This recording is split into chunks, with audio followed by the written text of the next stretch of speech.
Տիկին Հակոբյան, երբ ես այս ամբիոնից խոսում եմ, ես խոսում եմ փաստերով, ձեզ հորդորում եմ լինել ուշադիր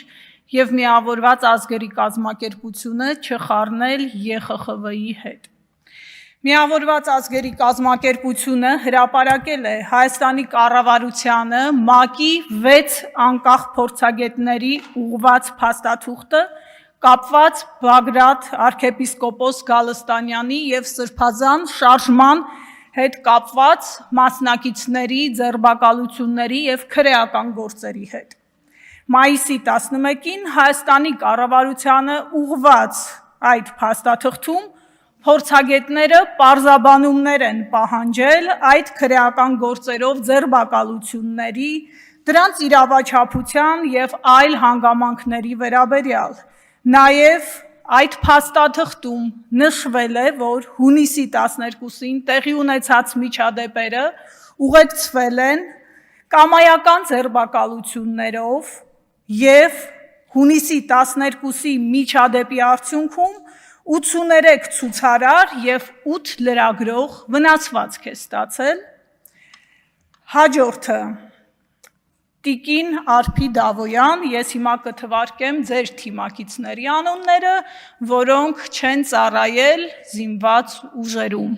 Նիկոլ Փաշինյան, Էդուարդ Աղաջանյան, Հակոբ Սիմիդյան, Բաբկեն Թունյան,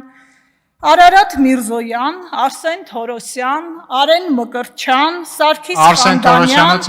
Սերգեյ Բագրատյան, Շիրակ Թորոսյան և այս ցանկը ավարտում չէ Տիկին Դավոյան։ Հաջորդը պարոն Էդուարդ Աղաջանյան, երբ խոսեցիք հարուցված քրեական գործերից, որոնք այս ամբողջ նախընտրական ու բուն ընտրական գործընթացում են հարուցվել, ձեզ ուզում եմ հիշեցնել միջազգային հեղինակավոր դիտորդական կազմակերպությունների, այդ թվում ԵԱՀԿ-ԺՄԻԳ-ի և ԵԽԽՎ-ի դիտարկումները ընտրական պրոցեսի վերաբերյալ, որտեղ հստակ մտահոգություն է արձանագրված Հայաստանում ընդդիմադիր գործիչների ձերբակալությունների քրեական հետապնդումների կենտրոնացման վերաբերյալ և որտեղ խոսք կա ընտրովի արդարադատության ընկալումների ձևավորման մասին։ Սա էլ մենք չենք ասում, ասում են անկախ միջազգային հեղինակավոր կառույցները։ Հիմա բուն ելույթս, որը վերաբերում է այսօր այս դահլիճում հնչած արդարացումներին, հարգելի իշխանականներ, դուք ջանք ու եռանդ չէիք խնայում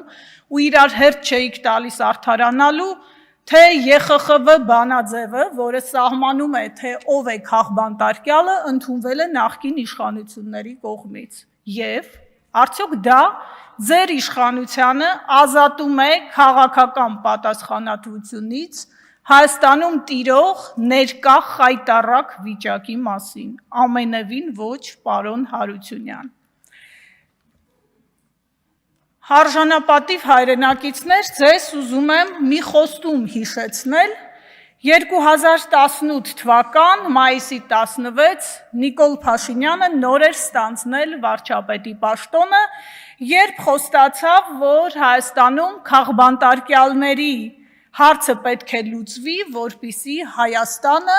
ազատվի քաղբանտարկյալներ ունեցող երկրի խարանից։ 18 թվական օգոստոսի 17 նույն անձը հայտարարեց, որ նոր Հայաստանում քաղբանտարկյալներ չեն լինելու։ Ես հիշում եմ նաև 19 թվականը, երբ նա իր 100 փաստերի շարքում 75-րդ տեղում այդ նույն պնդումը տեղավորել էր,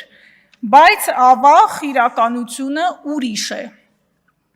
Ինչպես բազում այլ խոստումներ, այդ խոստումը ևս մնաց օդում կախված կամ հակառակ տրամաբանությամբ իրականացվեց։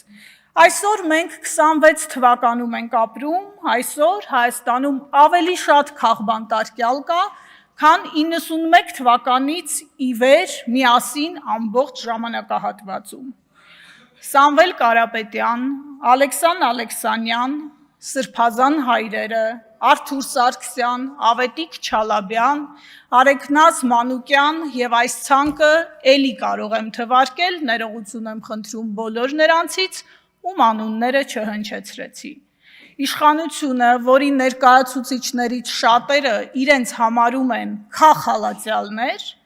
այսօր Հայաստանում ոչնչացրել են անմեղության կանխավարկածը,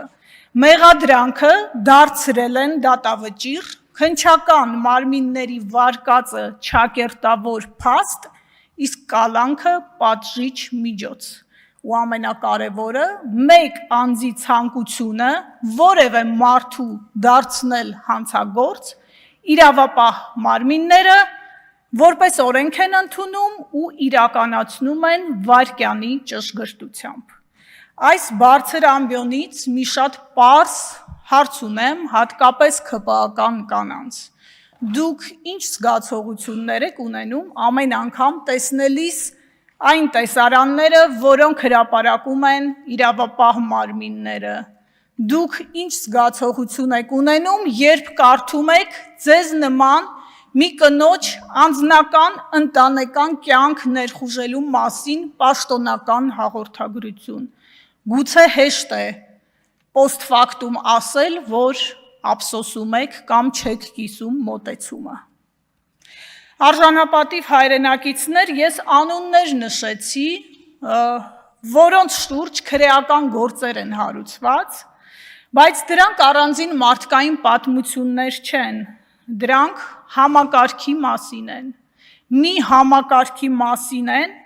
որտեղ 2022 թվականի հուլիսի 15-ին դատարանի նիստերի դահլիճում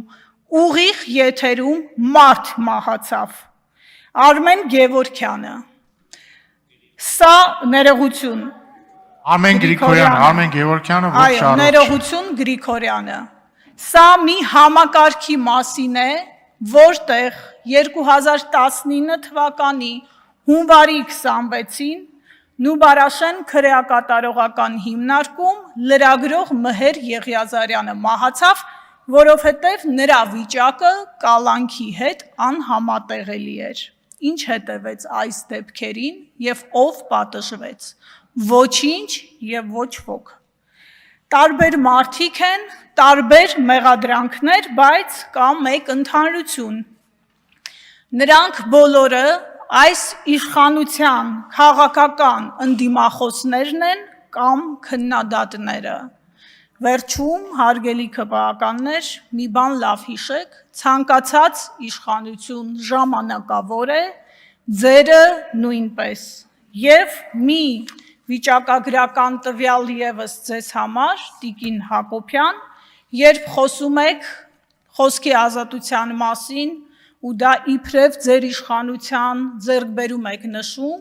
հորդորում եմ ուսումնասիրել լրագրողներ առանց սահմանների միջազգային հեղինակավոր կազմակերպության զեկույցը։ Այնտեղ Հայաստանը 34-րդ տեղից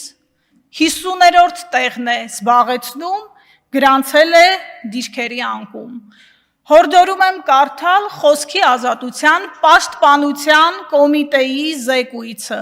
2010-18 թվականներ և 2018-26 թվականներ, մի քանի ցուցանիշ նշեմ։ Օրինակ,